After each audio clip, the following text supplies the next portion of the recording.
We understand the reason why the State Department decided not to have Ambassador Sondland appear today. I mean, it's based on the unfair and partisan process that Mr. Schiff has been running. When you think about what the Democrats are trying to do, impeach the President of the United States 13 months prior to an election based on an anonymous whistleblower with no first-hand knowledge who has a bias against the President. And the guy running the process, Chairman Schiff, didn't even tell us that he had met with the whistleblower prior to the whistleblower filing the complaint. Adam Schiff didn't tell us the way he treated Ambassador Sondland last week in this, Ambassador Volker in this interview last week. That treatment is the reason why the administration and the State Department said we're not going to subject Ambassador Sondland to the same treatment. And look, we were actually looking forward to hearing from Ambassador Sondland. We thought he was going to reinforce exactly what Ambassador Volker told us last week.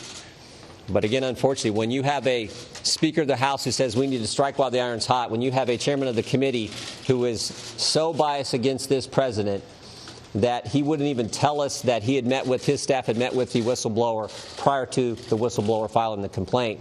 And frankly, this is a pattern with Mr. Schiff. He did the same thing, if you remember, the first big hearing the Democrats did this Congress, Michael Cohen. He didn't tell us that his staff had met with Mr. Cohen for hours prior to Mr. Cohen testifying. He didn't tell us that last summer he had met with Mr. Simpson out in Colorado, palling around with the guy with Fusion GPS. So this is a pattern.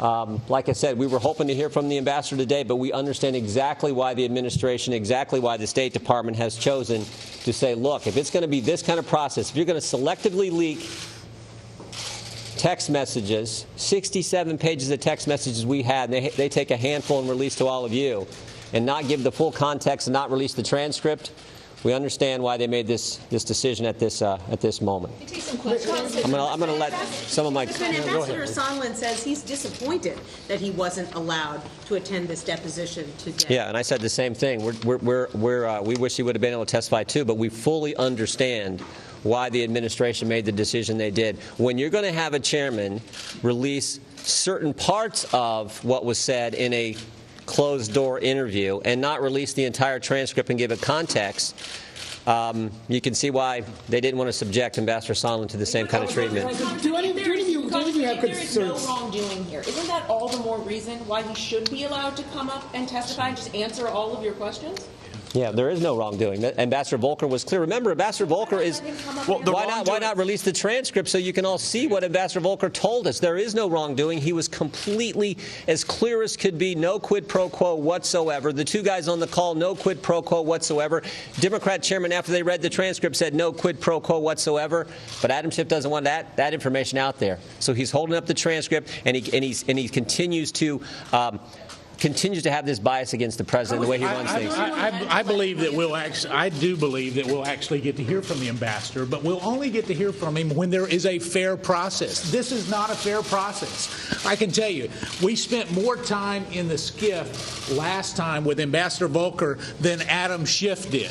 You know, he came out here, you may have noticed that, he came out here all to the press, and what did he do? He gave this benign thing and then raced off to a fundraiser. So here's what we have to understand, is this has to be a fair process. And when you have a press release being drafted by our Democrat colleagues, cherry-picking text messages, when the full text of Ambassador Volker's testimony last week would have exonerated this president, let's release it.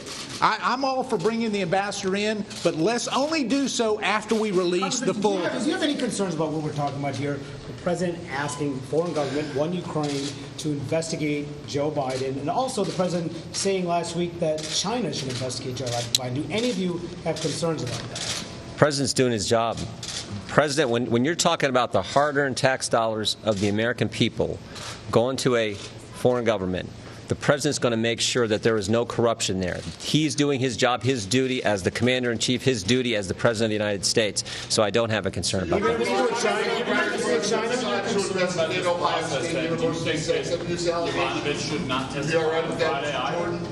Given your concerns about this process, the next testimony is supposed to be Friday. Should that go forward? We'll see. We'll see. We would sure like to see the Volker testimony released before we continue the depositions and transcribed interviews. And what we see in this impeachment is a kangaroo court, and Chairman Schiff is acting like a malicious Captain Kangaroo.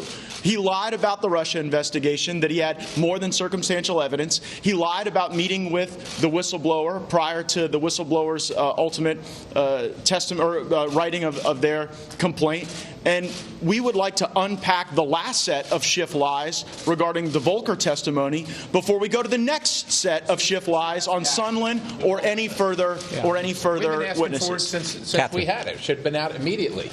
But the Democrats say Republicans are just obsessed with the contact between the chairman's office and the whistleblower, and then it's just a process issue. It doesn't really matter. How do you respond to that? We think there are real concerns there. I know you've done some reporting on that, so we think there are real concerns that hopefully over time the American people will be able to see. Can't really get into all that, but yeah, we have real concerns. Congress, should we take any legal action to actually try and unmask the whistleblower at any point?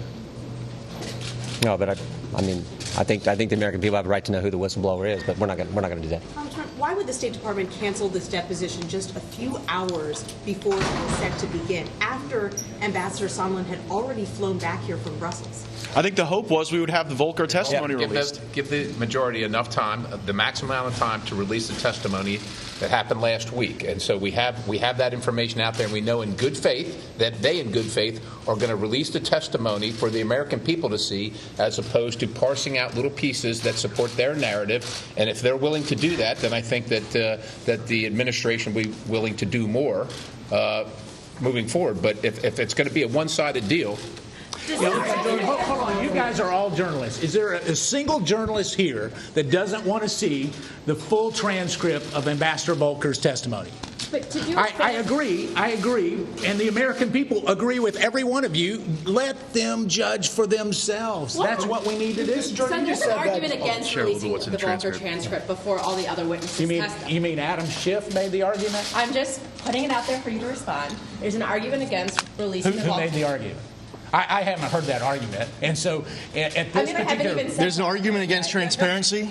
There's an argument. No, hold on a second. There's an argument in favor of cherry-picking selective releases of texts. There's an argument in favor of only telling the American public what is best in the interests of wanting to take down a sitting president.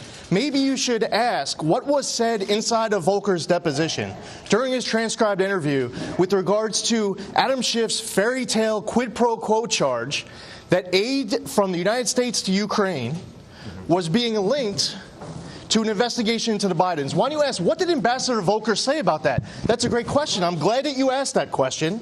And I'll tell you the reason why that question was so important for you to ask is for many things, because he was in this room for several hours. And during several hours of testimony, he talked about how President Zelensky had no idea that there was a hold-on aid at the time of the July 25th call. Ambassador Volker testified about how the readouts of the phone call that was made to him, that there was nothing in the readouts about there being a hold on U.S. aid or a quid pro quo. Or Ambassador Volker testified, this is what the transcribed interview would tell you if you asked this question. I'm glad that we're having this discussion. The next day, Ambassador Volker meets with President Zelensky. And in that meeting, there is no reference to a quid pro quo or President Zelensky having any idea that there was a hold on aid.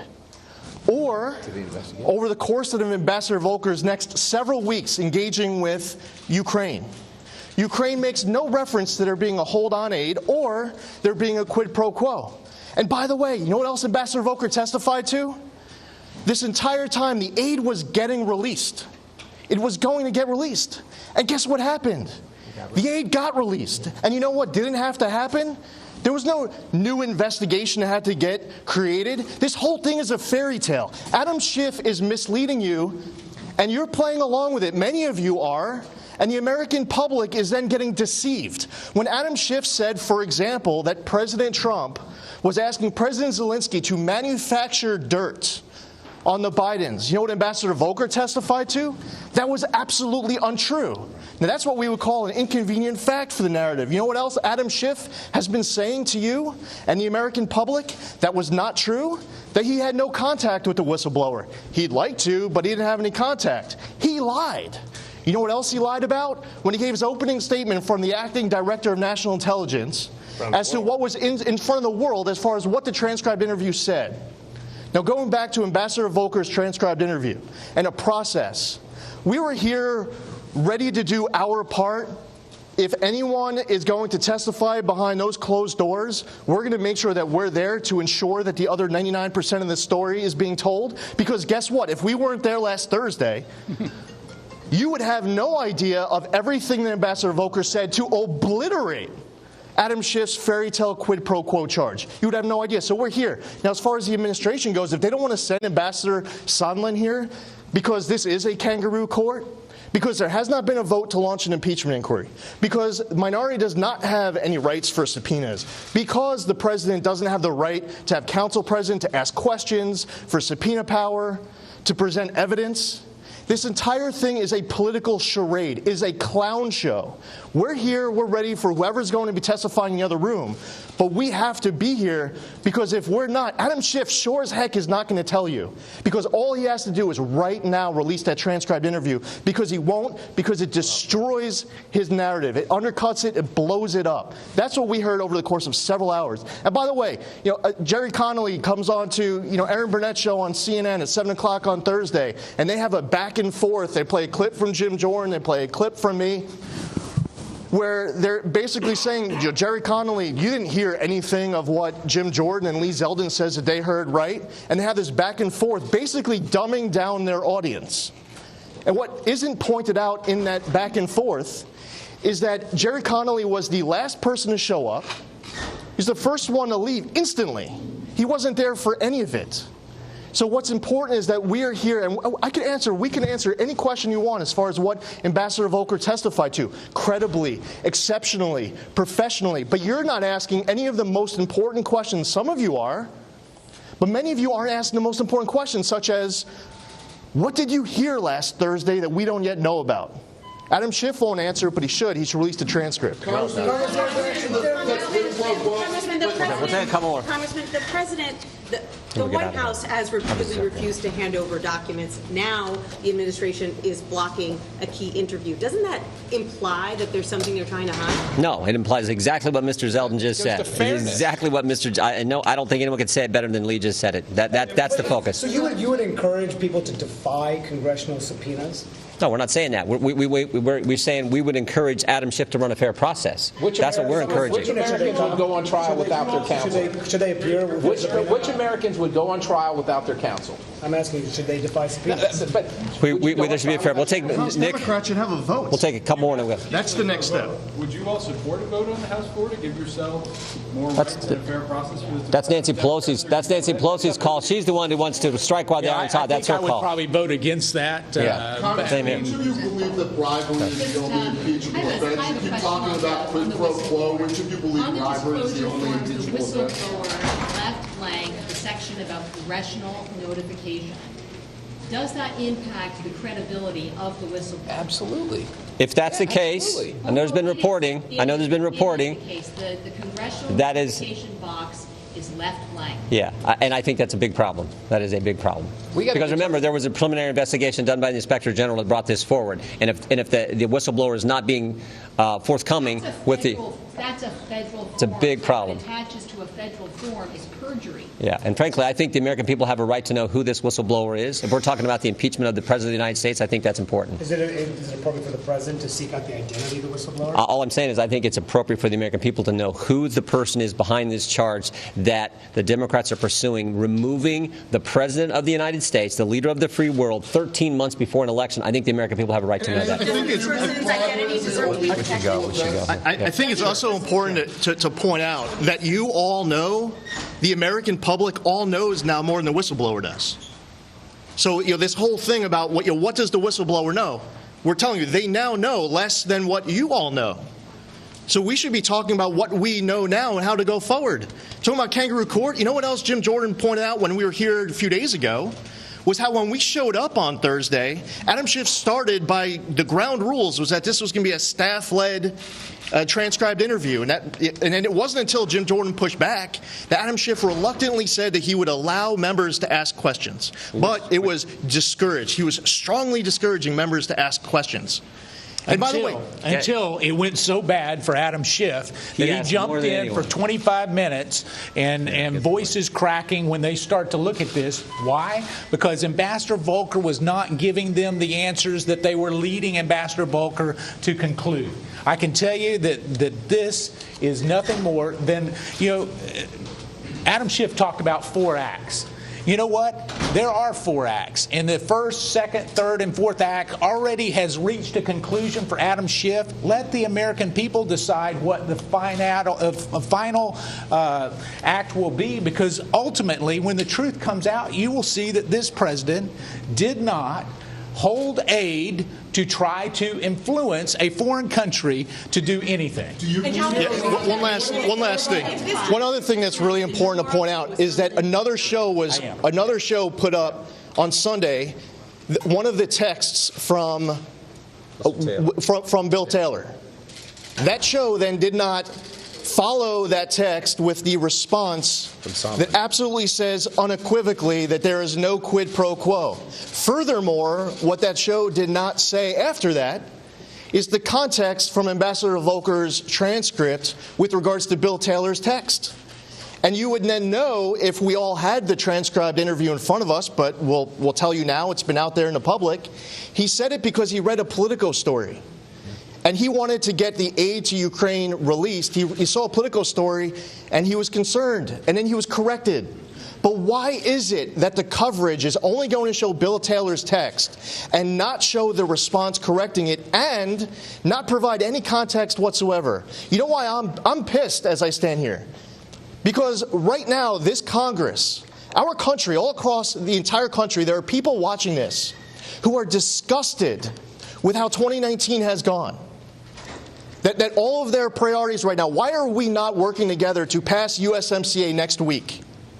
We know that it'll grow jobs, increase investment in the United States, that it would increase GDP. Why are we not talking about USMCA? Why aren't we working on a bipartisan basis to lower prescription drug costs? Why are we not working together on a bipartisan process in order to pass all these different priorities that are really important to our constituents, Republicans and Democrats, conservatives, liberals?